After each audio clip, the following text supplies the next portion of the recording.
بسم اللہ الرحمن الرحیم۔ پیارے رسول صلی اللہ علیہ وسلم کی پیاری سنتیں بیان کی جا رہی ہیں۔ آج موضوع ہے بیت الخلاء میں داخل ہونے اور بیت الخلاء سے نکلنے کی سنتیں، یعنی ٹوائلٹ جانے سے پہلے اور ٹوائلٹ جانے کے بعد اور ٹوائلٹ کے وقت میں ہم کو کن سنتوں کی رعایت کرنا چاہیے۔ نبی رحمت صلی اللہ علیہ وسلم پر درود ہو، سلام ہو کہ آپ علیہ الصلوۃ والتسلیم نے ہم سب کو بیت الخلاء جانے اور آنے کے آداب بھی بتلائے۔ ایسے وقت میں بھی سرکار دو عالم صلی اللہ علیہ وسلم کی سنتوں کا لحاظ رکھنا چاہیے۔ اسلام ایک ایسا پیارا مذہب ہے جس مذہب نے بیت الخلاء کے آداب بھی بتلائے، اس کی سنتیں کیا ہیں وہ بھی بتائیں۔ حضور صلی اللہ علیہ وسلم نے اپنی زندگی میں اس پر عمل کرتے ہوئے بتلایا اور وہ ہمارے لیے نمونہ بن گیا۔ بیت الخلاء میں جب داخل ہوں تو پہلے بایاں پیر اندر رکھنا چاہیے، یعنی لیفٹ پیر پہلے رکھنا چاہیے جب بھی بیت الخلاء میں جائیں، اور جب بیت الخلاء سے نکلیں تو سب سے پہلے سیدھا پیر باہر نکلنا چاہیے۔ یہ بھی ایک سنت ہے۔ دھڑلے سے ہم بیت الخلاء جائیں اس کا لحاظ نہ رکھیں کہ کون سا پیر پہلے رکھ رہے ہیں، پہلے سیدھا پیر نہ رکھیں۔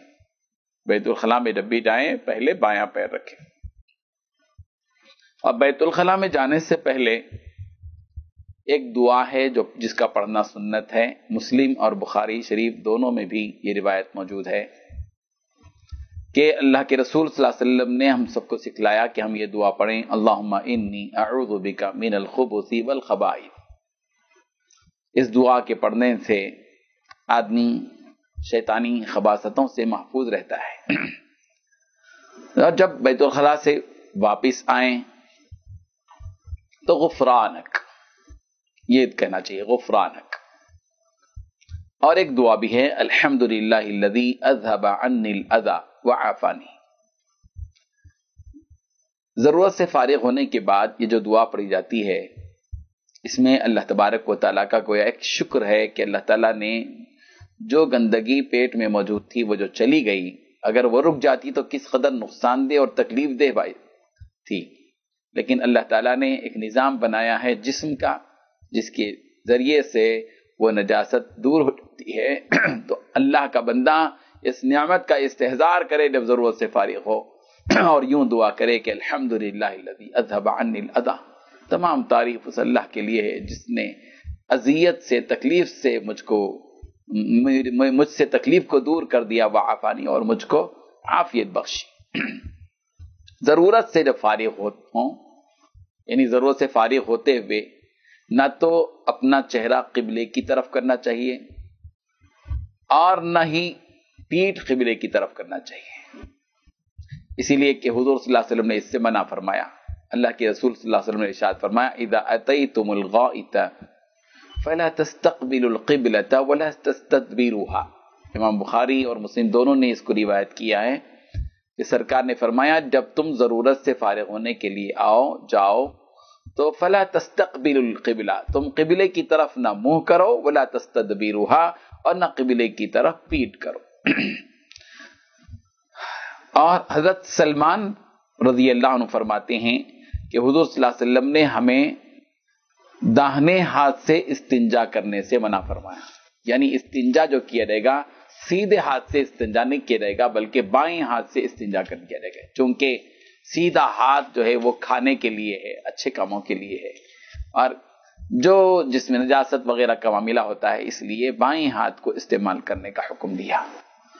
اور ایک بات یہ ہے کہ ضرورت سے جب فارغ ہوں، آج کل تو لیٹرین کا نظام ہے، باقاعدہ ٹوائلٹ ہوتے ہیں، لیٹرین کو جاتے ہیں، لیکن آج بھی بعض مرتبہ حالات ہو جاتے ہیں جب کبھی ایسا ہو جاتا ہے تو راستہ چلتے ہوئے ضرورت پیش آ جاتی ہے، یا کسی باغ میں ہوتے ہیں یا جنگل میں ہوتے ہیں تو آج کل بھی یہ صورت پیش آ سکتی ہے۔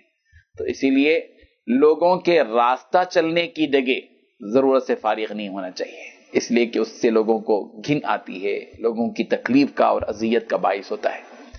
اور اسی طریقے سے سائیدار درخت کے نیچے بھی ضرورت سے فارغ نہیں ہونا چاہیے، اس سے لوگوں کو تکلیف ہوتی ہے۔ اس لیے کہ غیر ممکن ہے کہ ایک چلتا مسافر درخت کے نیچے بیٹھنا چاہے اور وہاں گندگی ہو تو اس کو تکلیف ہوتی ہے۔ اللہ کے رسول صلی اللہ علیہ وسلم نے ایسی دونوں جگہوں پر یعنی لوگوں کے راستہ چلنے کی جگہ پر اور لوگوں کے سایہ لینے کی جگہ پر، ان دونوں مقامات پر ضرورت سے فارغ ہونے سے منع فرمایا ہے، اور مسلم نے اس کو روایت کیا ہے۔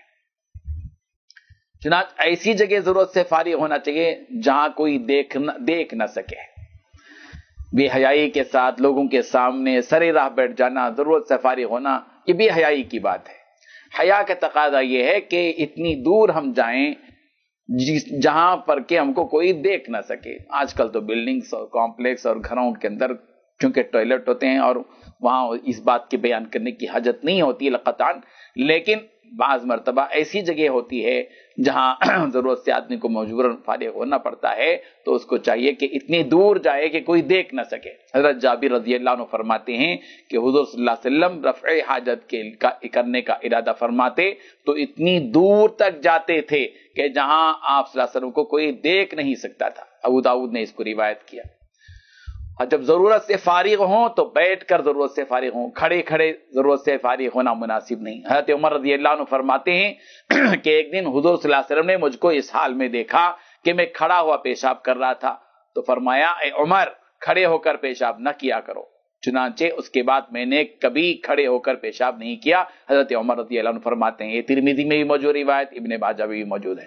بہرحال بیت الخلاء کے آداب اور حضور صلی اللہ علیہ وسلم کی جو سنتیں اس سلسلے میں ہیں وہ ہم نے آپ کے سامنے بیان کی ہیں۔ پیارے رسول کی پیاری سنتوں کے عنوان سے ہمارے سلسلے کی ایک کڑی ہے۔ اللہ تعالی ہم سب کو حضور اکرم صلی اللہ علیہ وسلم کی سنتوں پر عمل پیرا ہونے کی توفیق عطا فرمائے۔ وآخر دعوانا ان الحمد للہ رب العالمین۔